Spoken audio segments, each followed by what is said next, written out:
தலைவர் அம்மா வழியில ஆட்சி நடக்கணுங்கிறது தான் என்னோட திட்டம். பத்திரிகையாளர்களை மட்டும் இல்ல, மக்களும் தாக்கப்படுறாங்க.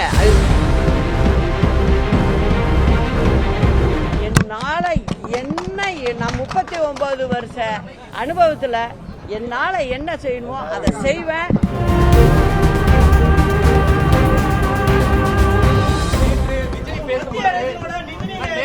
நேற்று விஜய் பேசும்பொழுது அதிமுக ஊழல் கட்சின்னு சொல்லியிருக்காரு. அதாவது இந்த மத்திய அரசு தாக்கல் செஞ்ச நிதிநிலை அறிக்கை எப்போதும் உள்ள சாதாரண அறிக்கையா தான் நான் பார்க்கிறேன். அதுல முக்கியமா சொல்லக்கூடியது அப்படிங்கும்போது தமிழ்நாட்டுக்கு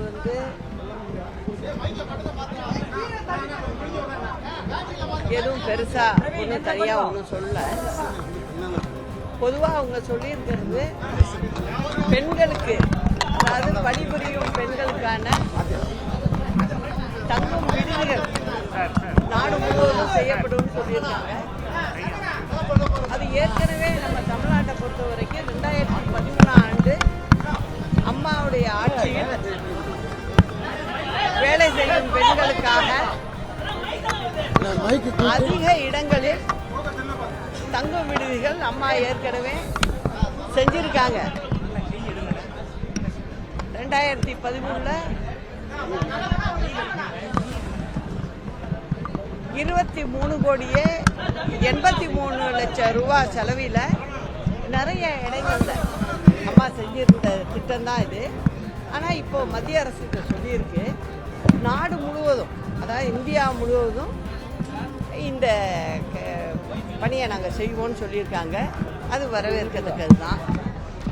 அதே போல் பாருங்கள், அம்மா கொண்டு வந்த திட்டங்கள் 2-3 அதில் வருது.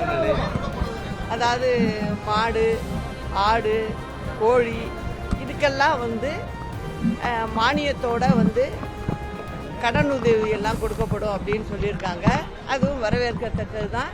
இது ஏற்கனவே நம்ம தமிழ்நாட்டில் பின்தங்கிய மாவட்டங்கள்ல எல்லாம் அம்மா செஞ்ச திட்டம் தான் இது. அதே போல் சென்னை, ஹைதராபாத், சென்னை, பெங்களூர், அதாவது ரயில்வே திட்டம் அறிவிச்சிருக்காங்க. அது வரவேற்கக்கூடியது. மற்றபடி ஊதியம் வாங்கும் ஊழியர்களுக்கான வரி விகிதாச்சாரத்தில் எந்தவித மாற்றமும் இல்லைங்கிறது ஒரு பெரிய ஏமாற்றம் இருக்கு. அதுதான் அதில் முக்கியமாக சொல்லக்கூடிய. இப்போ நீங்கள் உறுதிமொழி எடுத்தீங்க. அந்த உறுதிமொழியில் உங்கள் தலைமையில் ரோகிகளுக்கும் எதிரிகளுக்கும் நாங்கள் பாடம் கற்பிப்போம், உங்கள் தலைமையில் தேர்தலை சந்திக்க இருக்குது அப்படிங்கிற ஒரு தகவல் இதில் இடம்பெற்றிருக்கு. ஆமாம், உண்மைதானா? உண்மைதான், யார் எதிரி? உண்மைதான். அது மக்கள் கருத்துக்கே நான் விட்டுறேன். மக்களுக்கு நல்லாவே தெரியும். அது தமிழ்நாட்டு மக்களுக்கு தெரியும். அவங்க பார்த்துக்குவாங்க. அதை நான் விவரித்து சொல்லணுங்கிற அவசியம் இல்லை. ஏன்னா நம்ம தமிழ்நாட்டு மக்கள் ரொம்ப புத்திசாலியான மக்கள். அதிமுக அமமுக கூட்டணி ஒன்றா சேர்ந்திருக்காங்க. இதை எப்படி பாக்குறீங்க?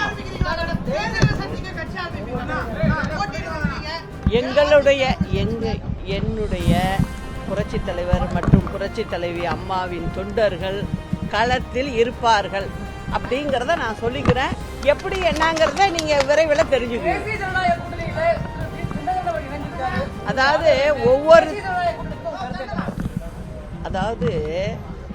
ஒவ்வொரு கட்சியும் அவங்கவுங்களுக்கு எது சரின்னு படுதோ அந்தந்த கட்சியில் கூட்டணி அமைச்சுக்குவாங்க. அதில் போய் நான் தலையிட்டு எதுவும் சொல்ல முடியாது. என்னை பொறுத்தவரைக்கும் தலைவர் அம்மா வழியில் ஆட்சி நடக்கணுங்கிறது தான் என்னோட திட்டம். அதை நான் நல்ல முறையில் செயல்படுத்துவேன். அவ்வளவுதான் இப்போ சொல்ல முடியும்.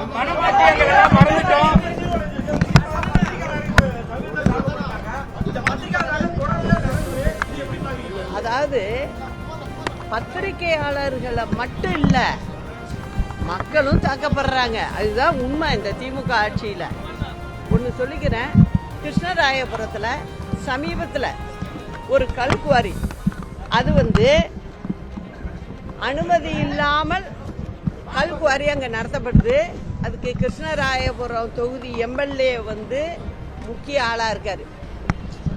அங்கு செய்தி சேகரிக்க சென்ற போட்டோகிராஃபரையும் செய்தியாளரையும் ஒரு 50 அடியாளுகளை வச்சு ரவுடிகளை வச்சு அந்த 2 பேரையும் தூக்கிட்டு போய் தனிமையான இடத்துல வச்சு அடிச்சு துன்புறுத்திருக்காங்க. இது நடந்தது உண்மை.